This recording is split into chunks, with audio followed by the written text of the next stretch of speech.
her so much, or because I find it particularly...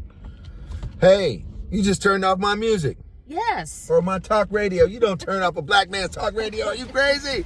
My writers do. Hey, welcome to Rideshare Chronicles. Woo, it's Friday. Woo, it's Friday. And boy, have we had some encounters. I'm going to let Kim start off with her rideshare encounter that just she lost her mind. I did. Somebody decided that they were going to put dogs in my car. People, if it's not a service animal and you got papers, leave your dog at home. Yeah. Come on. So just don't take advantage of that. The guy opens the door and he's saying, "Is it okay if my dog rides sitting on my lap?" And I went, "Your dog is already on my back seat with his muddy paws. Get him out of my car." Muddy paws. Yeah. And that was it. That made you mad. That ticked you off. It to the moon. It was raining. The dog had muddy paws all over my back seat. It seems it's so inconsiderate. Well, he says to me, "Nobody else has ever complained about it." I said, "I'm sure he didn't have muddy paws when you had the dog." Nobody else complains.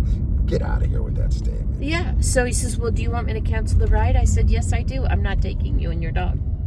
And you waited for him to cancel the ride? Because if you cancel the ride, I get dinged. You'll get dinged for it. The rideshare company that we're working with, you'll get dinged for it if you cancel the ride. So the rider has to cancel it. Right. And because I was there, he cancels it, but I still get a service fee of $3.95. Big whoop. But he had to cancel it. Yeah. But then I had to get out of the car, go around the back, and clean the entire seat. I have a comfort car that's for executives. Right. I can't have people with their fancy suits sit on dog paws. Right. Stuff. You can't. Right. Okay, here's mine. I don't know what it is about people who come to the car and you make no eye contact with your rideshare driver. You just they walk right by you, me specifically, because I'm talking about me, and go right to my back door with no acknowledgement. Like you don't exist. Like I don't exist. Folks, if you are getting in an Uber or a Lyft or an Alto, do the driver some respect by acknowledging their existence before you enter their car. Well, here's the thing. If that's what they want, call Waymo. Nobody to talk to. If you do not want to acknowledge your driver, you don't give two rats patoots about your driver, please, by all means, go Waymo. I play a very low instrumental, generic music in the background to break the silence in my car. And I had a guy get in my car today. I didn't know he had earbuds, but he gets in the car. Apparently, he heard the light music, and he told me to turn it off. Ooh. If you get in somebody's car and they playing music and you want to put on your earbuds, you put your earbuds on, but you do not tell them to turn off the music in the car. Well, you want to know what happened? Oh my! What happened? He spent the next 16 minutes having a phone conference in the back of my car. So, again, what you just said, we don't exist, that was... And then no tip. I don't. Okay, so if you got to make a phone call in the backseat of the car, I don't care about that. Be respectful and just make acknowledgement that you need to make a phone call. That's all. Yes, definitely. No one's gonna tell me to just turn it off, and with no explanation, like I'm a child or someone subservient to them. Right. If you have to make a call or take a call, all you have to do is politely ask your driver, "Hey, can you turn that down a little bit? I need to take a call." And we are totally responsive to that. Totally responsive to that. It's respectful. So, yesterday, I come pulling up, it's the end of the day, to pick up somebody, and I see a guy sitting in a wheelchair, and I'm going, "Oh, really? I think I said this before. Not another wheelchair." And lo and behold, it wasn't a wheelchair. It's another guy. Yeah, no, but my last wheelchair person, and my heart goes out to these people, because actually it should be some type of health thing, some nurse picking them up, and some vehicle that could possibly have a gurney, or definitely people there to that's trained in helping someone who can't really walk. Well, so I had my lady couldn't. The guy that was helping her, just a complete, I don't know what he was thinking about. Just so here's a little background. I pull up, I say out the window, "Hey, did you guys call an Uber?" He looks at me and said, "Did we call what? What are you talking about?" I said, "Did you call an Uber?" And then he looks at the lady. He says, "They made a call to Uber for her." I said, "So you called an Uber?" And he just said, "Yeah, we called an Uber." That was the rough part. Well, that was the rough part. That was the insane part. Then he had to, he really wrestled to get her into the car.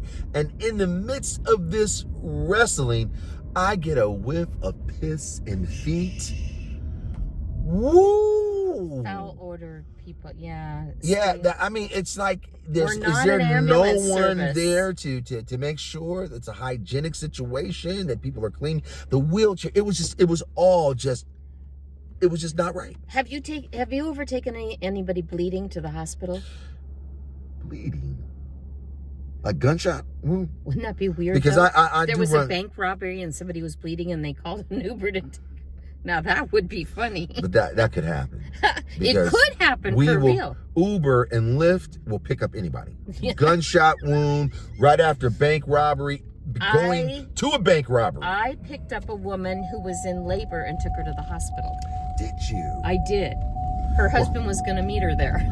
Well, I picked up a lady and she gave birth in the backseat of my other car. Nuh-uh. So this is one up, okay? Yeah. No, we're not going to do that. We're not doing it. Because I didn't deliver a baby in the backseat. Really, Uber Chronicles. But I could. It sounded a little negative. This is We've had a rough week. This is not Uber Chronicles, people, please. This is Rideshare Chronicles. This is not Uber specific. But this is been a not rough week. Lyft specific. It's not Alto specific. It's Rideshare. Yeah, what happens in that world? It's pretty crazy out there. I went over and I was just checking out another rideshare company, Alto, and I went for the ride with the Alto guy in the back seat of the car.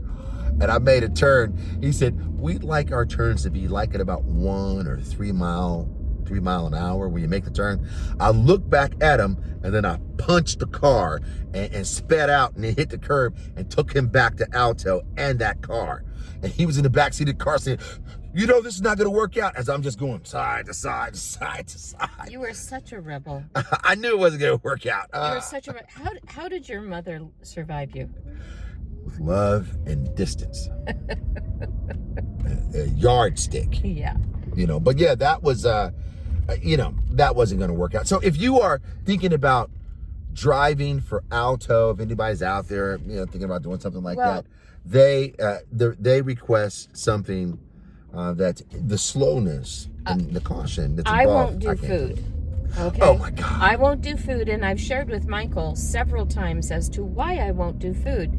And Michael called me this week and said, "You're never going to guess. I got a food order." And what did you feel about that? Oh, it was terrible. They sent me a message: go inside the place and make sure you get extra hot sauce. And when you come knock on my door.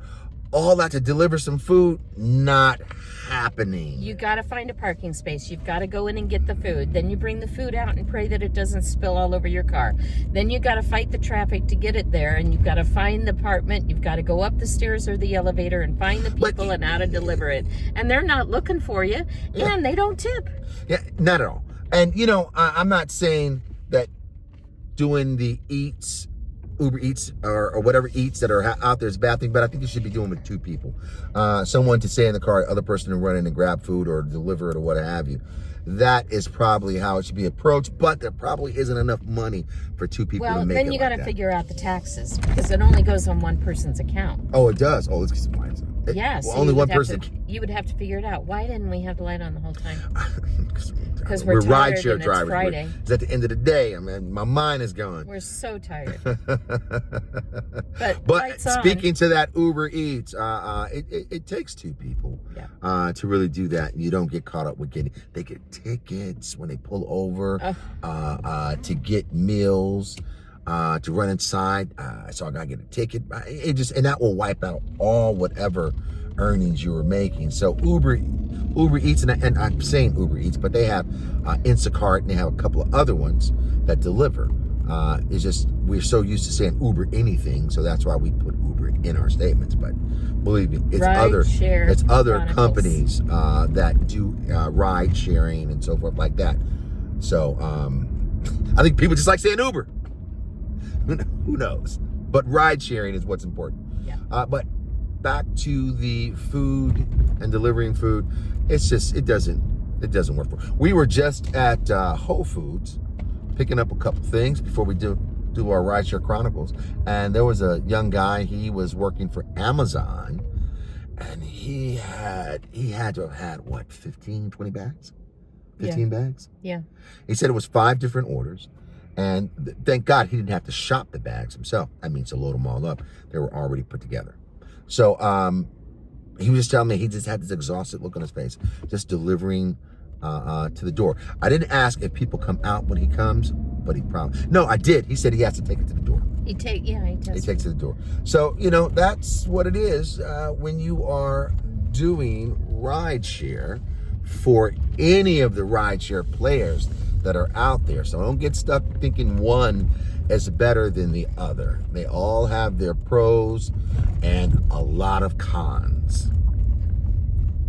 It's a lot of work. It's a lot of work. And it's very tiring. You have to juggle a lot of balls. She said balls. You have to be kind, thoughtful, respectful of the customer. You have to be kind, thoughtful, and respectful of the people on the road that you're in traffic with.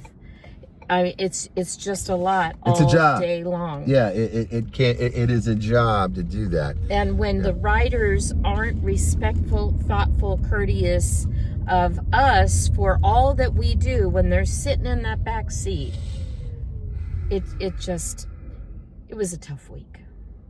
People get in the car, sometimes they don't talk. I just don't talk either. But it's something about when there's like it's almost like on purpose. Your existence becomes less in their actions back there. It's just like I'll look out the window and I'll do anything but to say one word to their driver. I like the people that start asking questions. Love those people. How did you get into this? Love those conversations. How long have you been doing it? What did you do before? And I get to ask them, what do you do? Where are you at? Where do you live? I always ask people, what do they do? I engage riders all the time. Anybody that sees this and been in the backseat of my car, you get out of my car better than you got in my car.